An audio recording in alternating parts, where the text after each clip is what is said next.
অযোধ্যা রাম মন্দির মাত্র ৮৪ সেকেন্ডের মধ্যে প্রাণ প্রতিষ্ঠা হবে রামলালার।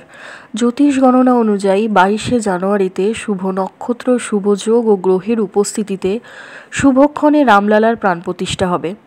কেন নির্বাচন করা হলো এই তারিখ ও মুহূর্ত, বিস্তারিত জানুন। ২২শে জানুয়ারি অভিজিত মুহূর্তে অযোধ্যায় নবনির্মিত মন্দিরে বিরাজমান হবেন রামচন্দ্র। শুভক্ষণ ও শুভ মুহূর্তে রামলালার প্রাণ প্রতিষ্ঠা সম্পন্ন হবে।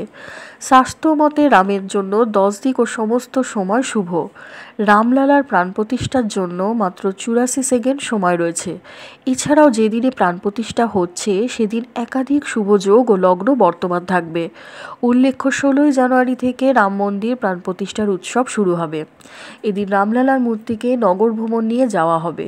প্রতিদিন এক একটি অনুষ্ঠানের পর অবশেষে ২২শে জানুয়ারি রামলালার প্রাণ প্রতিষ্ঠা হবে।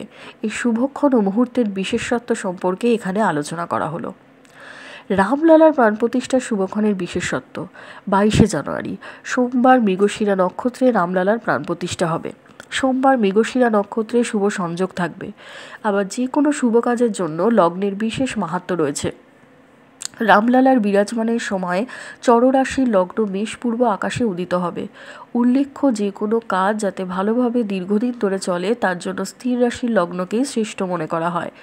চরলগ্নে মেষের নির্বাচন কিছুটা অবাক করে দিলেও লগ্নে নবমেষ শুভ গ্রহ বৃহস্পতির উপস্থিতিকে চরলগ্ন গ্রাহ্য মান্য করা হয়। লগ্নে স্থির রাশি বৃশ্চিকের নবাংশের উপস্থিতিকেও শুভ মনে করা হচ্ছে। জ্যোতিষের মতে বৃশ্চিক রাশির নবাংশ ছাড়া অন্য কোনো নবাংশ গ্রহণ করা যেত, কিন্তু অভিজিত মুহূর্তের সঙ্গে নবাংশ লগ্নে নবম কক্ষে উচ্চের বৃহস্পতির উপস্থিতির ফলে যে শুভ পরিস্থিতি উৎপন্ন হচ্ছে তা হয়তো পাওয়া যেত না। এছাড়াও লগ্নের অধিপতি মঙ্গল ও ভাগ্যস্থানের অধিপতি বৃহস্পতির পরিবর্তন যোগ অত্যন্ত শুভ। ২২শে জানুয়ারি দুপুর ১২টা ২৯ মিনিট ৮ সেকেন্ড থেকে ১২টা ৩০ মিনিট ৩২ সেকেন্ড অর্থাৎ মাত্র ৮৪ সেকেন্ড সময়ের মধ্যে রামলালার প্রাণ প্রতিষ্ঠা করা হবে। জ্যোতিষ অনুযায়ী রামলালার প্রাণ প্রতিষ্ঠা একটি সাধারণ ও ভালো মুহূর্ত। তবে নবম স্থানে অষ্টমেশ মঙ্গলের উপস্থিতির কারণে কিছু কিছু বিষয়ে সতর্কতা পালনের কথা বলা হচ্ছে, কারণ এই দশা মন্দিরে সন্ত্রাসবাদী আক্রমণের দিকে ইশারা করে। এই বিষয়ে বিশেষ সতর্কতা অবলম্বন করতে হবে। রামের জন্মরাশি কর্কট ও মুহূর্ত সময় ২০ রাশি। কর্কট থেকে ২০ একাদশতম রাশি। এই রাশিতে চন্দ্র উচ্চস্থ।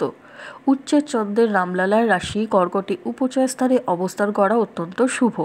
আবার মুহূর্ত কোষ্ঠীতে লগ্ন থেকে কেন্দ্রে শুভ গ্রহের অবস্থান ও ষষ্ঠ এবং একাদশ স্থানে পাপ গ্রহের উপস্থিতিকে শুভ মনে করা হয়। মুহূর্ত কোষ্ঠী থেকে দশম স্থানে গ্রহের রাজা সূর্যের দিগ্গলি হয়ে উপচয় স্থানে বিরাজ করাও শুভ। ধন্যবাদ।